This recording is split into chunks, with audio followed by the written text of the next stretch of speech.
Somewhat understandably lost in the weekend of big news in global conflict was a thwarted mass shooting at a church in suburban Detroit. A would-be shooter approached this church in his car. He exited with a handgun, an AR-15 rifle, and a tactical vest. He got off a few shots without actually killing anybody, and that was about it, because as quickly as he arrived, he was down by armed members of the church. Now, is this story already out of the news cycle because the world news is so much bigger, or would this story have disappeared regardless? I think we all know, because part of mocking and trying to destroy the so-called good guy with a gun narrative is ignoring good guys with guns who heroically saved the lives of others. While the facts of what happened here are pretty simple, the effects on those involved won't be. More on that in a moment, but on Sunday morning, service at Cross Point Community Church in Wayne, Michigan was underway. As usual, there was a live stream for people to watch and listen online, and through that, you can see the moment it all started. About 150 churchgoers were present, including many children, and they all start fleeing when this attacker arrives and starts shooting. This shooter was 31-year-old Brian Browning, a man who lived right nearby, whose mother is a church member and was baptized there. Reportedly, Browning had attended a handful of church services over the last year. His reasons for attacking the church aren't yet known, but based on witness interviews, police say they believe he had some kind of mental health episode. At this point, it appears he was suffering from a mental health crisis. Browning drove up to the church, and he left his car to start this shooting, and a churchgoer who serendipitously happened to be running late for the service saw him and tried to stop him. Browning started shooting at the driver of that truck, which prompted the attention of the church safety team inside. These are armed men who protect the church. They intervened, and they shot Browning dead before he ever even entered the building. In the few shots he fired, Browning did wound one church safety team member, hitting him in the calf, but that church member is expected to recover. The police chief says he has no doubt that Browning's intent was to commit a mass shooting. So you believe it was his intention to commit a mass shooting? Yes. And that the quick action of this church safety team saved the lives of many people. We are grateful for the heroic actions of the church's staff members, who undoubtedly saved many lives and prevented a large-scale mass shooting. One thing very noticeable about the description of these armed church members who intervened to save the day is the different ways they're described. You heard the police chief there describe them as church staff members, but in much of the reporting, they're often called security guards. As far as I heard, the police chief never calls these guys security guards. He consistently calls them staff. At least 2 staff members shot the gunman, causing fatal wounds. Maybe that's just an honest mistake in the reporting.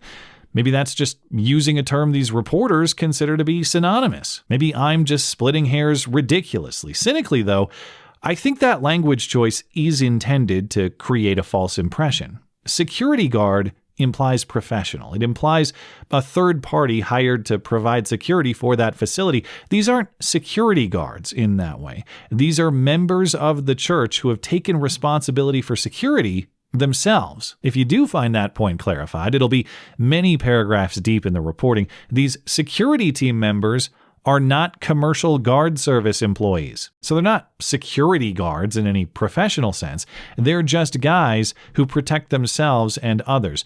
Armed members of the church would be another way to describe them, but of course, a lot of the reporting doesn't select that descriptor. Anyway, it's nice for the police chief to recognize these guys, but of course it's much better to hear the story directly from them. And now we can, or from one of them, because for all the faults in much of the coverage, at least one local reporter has secured that story. Randy Wimbley at the local ABC station has a long-form interview with Jay Trombley, one of the armed church members who engaged and neutralized that threat. And Jay Trombley says explicitly, we aren't security guards.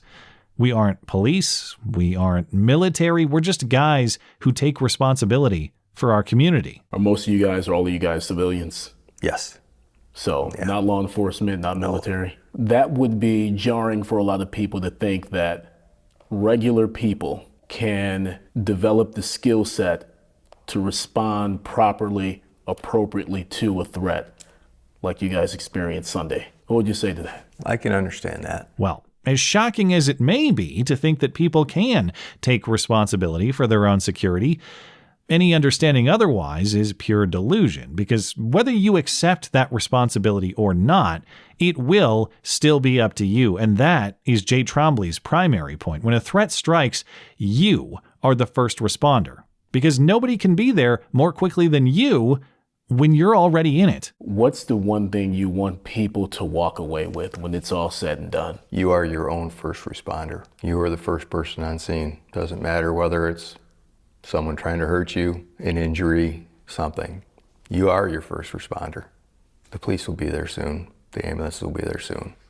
You're the one that's got to handle it to begin with. And you have to learn how to take care of that stuff. And that's not a shot at police, of course. It's just recognition of the reality of the situation. Trombley has nothing but praise for the police officers who were on the scene within minutes. By the grace of God, the police were here within, looking at videos, I believe 2 minutes. Well, they were here. It couldn't have been more than 3 minutes. But minutes are still plenty of time to kill or injure a lot of people, or otherwise inflict massive damage. So maybe it would be wise to get trained yourself and be capable of responding effectively to such a scenario. Maybe you don't need to be a former SWAT officer or Navy SEAL or CIA operative to do it. Maybe those who do train aren't crazy. Maybe they're smart. Maybe even compassionate. I can understand that people don't have the understanding that people would take that much time. They might, classify you as something different than a person who's trying to protect people. They would see you as a person with firearms and that much experience as somebody who might be trying to harm other people. You want to protect people.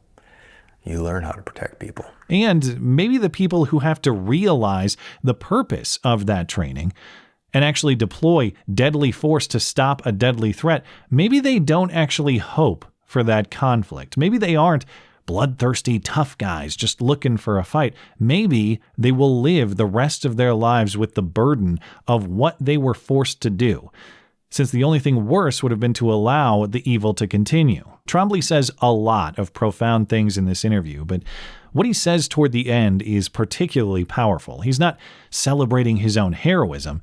He wonders how he'll reconcile with God for what he had to do, actually, and he mourns how tragic it is that the life he had to end was that of somebody's son. I realize what happened yesterday, what my actions did. I will reconcile with the Lord on the time for that. I was protecting his people. No, to stop and think that he was somebody's son, somewhere around the age of my son. But evidently there was an issue that would make him do this. A man who might otherwise be smeared as some kind of kooky gun nut isn't relishing in the realization of any fantasy here, because that was never his fantasy. It's a nightmare only slightly better than the alternative nightmare he otherwise would have had to accept. Watching evil shoot up a bunch of kids, if it didn't kill him first. So this guy prepared to save the day. He did save the day. Now he's grappling with the moral weight of that heroism, and yet to many, he is still a villain. At least in the abstract, if not personally, because, of course, he's a gun-owning American. Congressman Sri Tanadar represents this church's district in Michigan.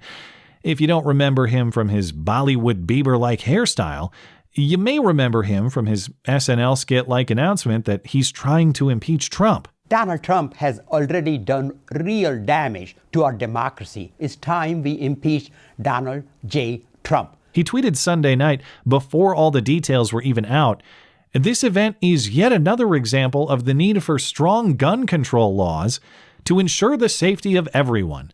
I am grateful for the quick and heroic response of the staff at the church and the Wayne County Police Department." Well, the Wayne County Police Department did nothing to stop this shooting. That's not a criticism, it's just the fact. They showed up after the action was over and they processed the crime scene, which is what a lot of police work is. It's not necessarily stopping crime in progress. It's cleaning up the mess. And if, Congressman, you are very grateful to Jay Trombley and the rest of the armed church staff members, why would you want to make it harder for others to protect themselves and their communities in exactly the same way. And exactly what law was missing from this scenario anyway? What additional law would have stopped this shooter more effectively than the church safety team did themselves? If this shooter is clinically crazy, he can't have a gun by federal law. If this shooter has a criminal record, he can't have a gun by federal law. And Michigan has universal background checks, so there is no way for this guy to get a gun legally without checks for those factors, and yet he did. Regardless, even if these weapons were acquired legally, there is nothing legal about popping off a few rounds at church. Attempted murder is not a legal activity, and another law to criminalize it again will not stop the people who try it. By definition, these people deal in the language of violence. It's how they confront you.